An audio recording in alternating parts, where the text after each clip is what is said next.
Hi guys, Georgette here. Welcome back to my channel, G.A. Rodgers, and today I'm coming in with a fabric scrap busting project. Now, if you are like me, you have a ton of scraps and they're just piling up and you need something to do with them other than throw them out. So I came across this particular project. It is a utensil, it's a fabric utensil caddy. So it's a little basket that you keep your utensils in. And when I saw this project, I knew that I could use this to help me organize my sewing space. And I have a very specific thing that I'm going to use this for, and I'm going to tell you about that at the end of the video. Alright, so let's go ahead and get into the project. I'm going to show you how these are made. For this project, you're going to need your exterior fabric, your lining fabric, and a piece of interfacing. Now the tutorial says for all three of these pieces to be 7 inches by 13 inches. However, I cut my interfacing just a little bit shorter. I made mine 6.5 inches by 12.5 inches, and that's just so I don't have any of the interfacing within my seam allowances. Okay, our first step is to adhere the interfacing to the lining piece. Now I'm using craft fuse for this project because that is what the tutorial suggests. However, in the future I'm just going to use whichever interfacing I have lying around because this is meant to be a stash buster and I want to go ahead and bust some of my interfacing stash as well. Now I'm going to go over to my iron and just adhere my craft fuse, which is fusible, to the back of my lining. Now that I've attached the craft fuse to the back of my lining, the next step is to fold these pieces in half, and then we're going to stitch down these shorter side seams at 1/4 of an inch.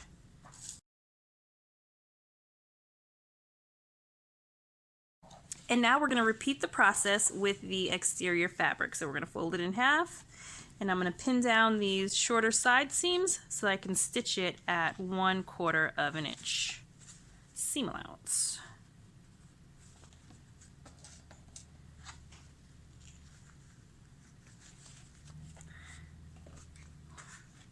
Now I'm going to take these to the machine and stitch down my seam allowances. As you can see, I have done my side seams at 1/4 of an inch, and now it's time to create depth within this basket. In order to make that step a little bit easier for me, I went ahead and I pressed the entire basket closed, so that way I've got a nice guideline, a pressed guideline to match up my side seams. And now it's time to create the depth within the basket. In order to do that, I'm going to open up my basket, and as you can see, I've got this crease line right here, and that's going to be my guideline. I'm going to take my side seams of these shorter ends, and I'm going to fold these shorter ends down to create a triangle, and I'm going to match it up with my crease line, and then I'm just going to pin it down.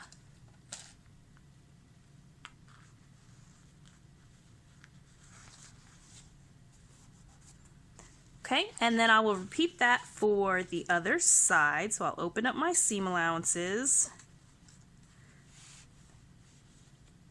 sit it on top of that creased guideline, and I just want to match up my side seam line to the creased guideline, and then I'm going to pin it down.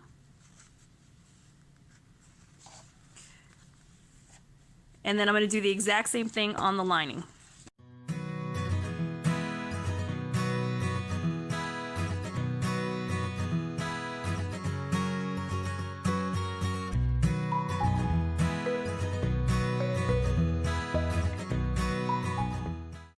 Now that I've created my triangles on each end, it's time to mark out the stitch line. The tutorial says to make their stitch line 1¼ inches up from the bottom point. However, that makes it a little bit too short for my needs, so I'm going to make my stitch line 3/4 of an inch up from the bottom point. All right, so let me mark that out.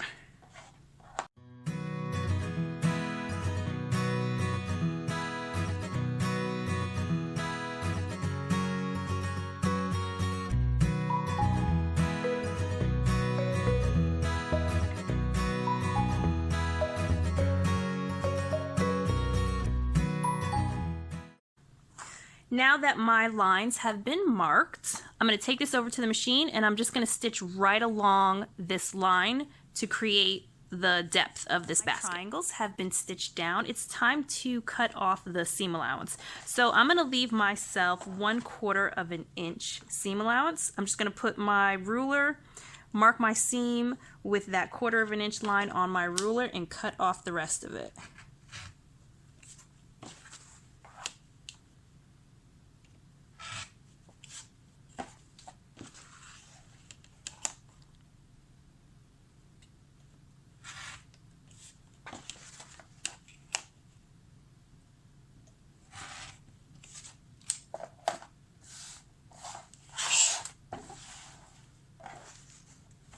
And there you have it, nice, neat corners.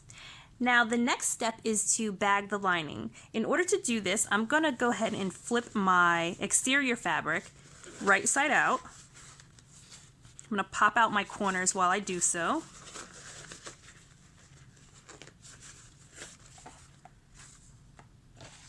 And then I'm gonna place my exterior fabric inside my lining, matching up right sides. So you can see this is the right side of my lining fabric, matching the right side of my exterior fabric. And I'm gonna just pin all the way around to close this up.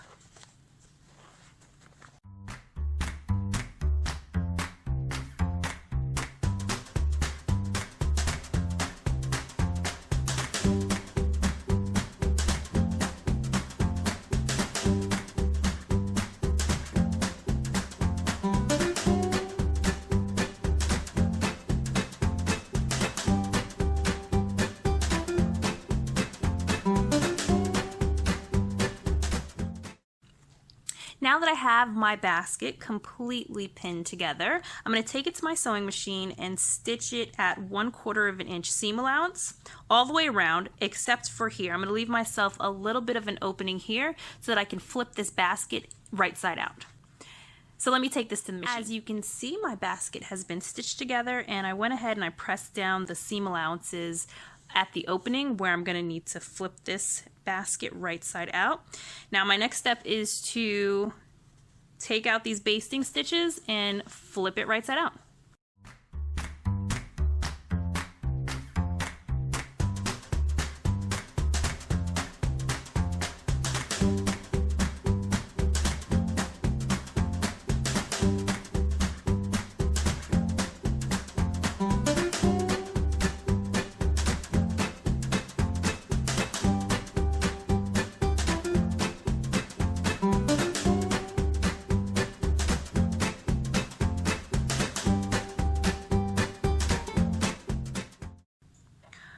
Alright, now that this is flipped inside out, I'm going to take it over to my ironing board and just give it a good pressing. So you can see craft fuse wrinkles pretty easily. So I just want to get that nice and cleaned. And then I'm going to come back and pin my opening closed so that I can take it to the machine and top stitch all the way around to enclose my opening, but just to give it a nice pretty finish. And here we are, all top stitched down and pressed as best as I could press it. When you have craft fuse, it wrinkles very easily and sometimes it's not so easy to get those wrinkles out, but that's fine. This is a scrap buster project, no big deal. Now at this point, your utensil basket is complete and you can use it like this, or you can take the option of top stitching down the corners, and that's going to create a much more boxy effect, and that is the option that I will be doing. And in order to create that boxy effect, I'm going to pinch down these corners and I'm just going to match it up, try to make a 90-degree angle with this line here. This was the line that we stitched to create depth within this basket. So I'm just going to take some clothespins and pin down the corners. Because this fabric is a little bit thicker, I'm not using pins because the pins would just kind of struggle to get through it. So I'm going to repeat this on the other side. I'm just going to pinch down these corners, secure it with the clothespin. All right. Okay. Now I'm going to take this to my machine and I'm just going to edge stitch right along the edge of this corner. And I'll go probably as far as I can. And then I will come back and show you guys what that looks like. Alrighty, so here it is. It's all completed. I stitched down these corners to create a boxier effect. Some of them were stitched a little bit better than others, but that's okay. Now they also have an option to fold down this bottom piece and top stitch along the bottom edge, and that's just going to help it to sit flat, because as you can see, this one doesn't sit flat.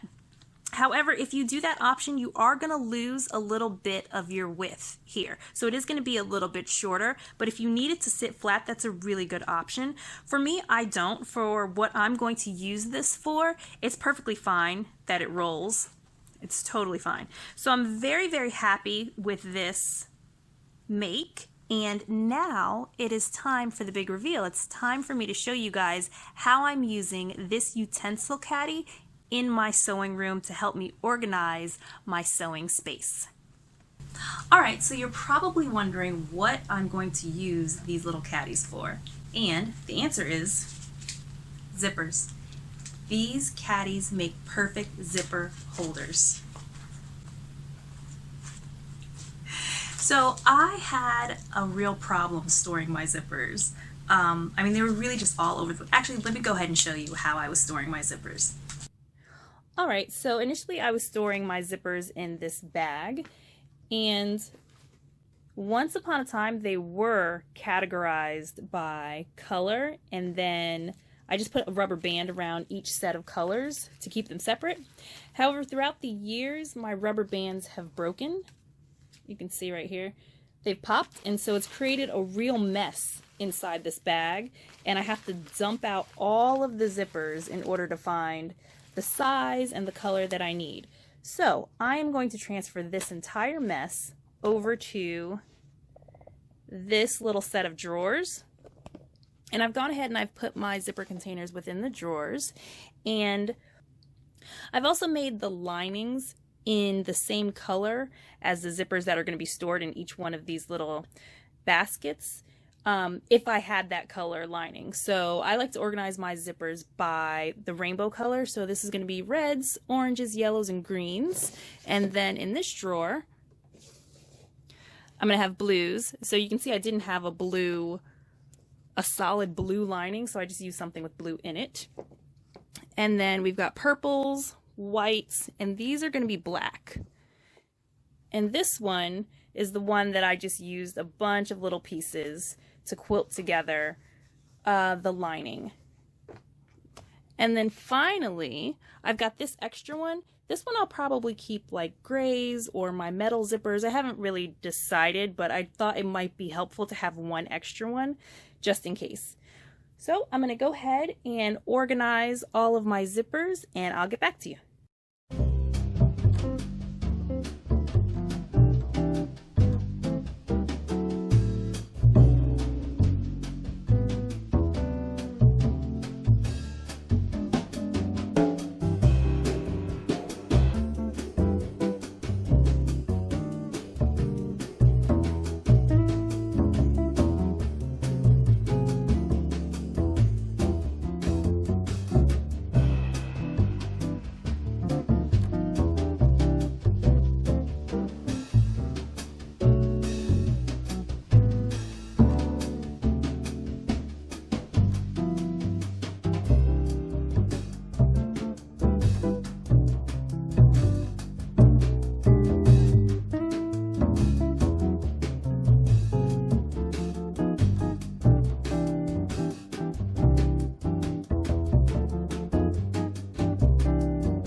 Okay, so I am all finished.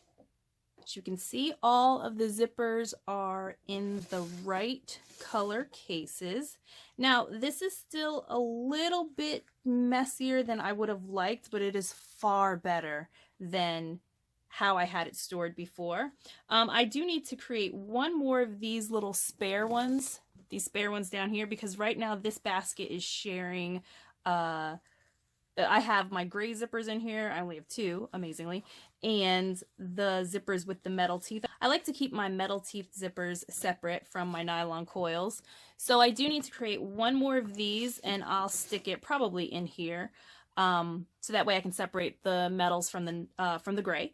However, I do love this setup because I can pull out whichever color I need, go through this, I can dump it on my table, go through the different colors, put the rest of them back in this little basket, and just tuck it away. So I'm really, really pleased with how this scrap busting project turned out. So really easy, right? It didn't take long at all, and it's a great way to use up some of your scraps. And the one that I used, kind of quilting style, the one that I made quilting style with all these little pieces, I did forget to put the interfacing inside of this little caddy itself, but it's fine for what I'm going to use it for, and how I'm going to store this. I don't really need interfacing. But if you are going to use these as freestanding little caddies, don't forget your interfacing, because it's very floppy and unstable if you don't put that in there. And that's it, guys. I hope you enjoyed this fabric scrap busting project and sewing room organization video, and I hope you found it helpful and useful. Let me know in the comments section how you guys store your zippers, because I was really racking my brain trying to find a solution for them. So when I came across these caddies, it was just perfect. It was like gold. Alright, so that's it for me today. I hope you guys enjoyed this video, and I hope you found it helpful. If you did, please give it a thumbs up. If you'd like to see more from the channel, go ahead and hit that subscribe button, and I will see you all next time. Bye!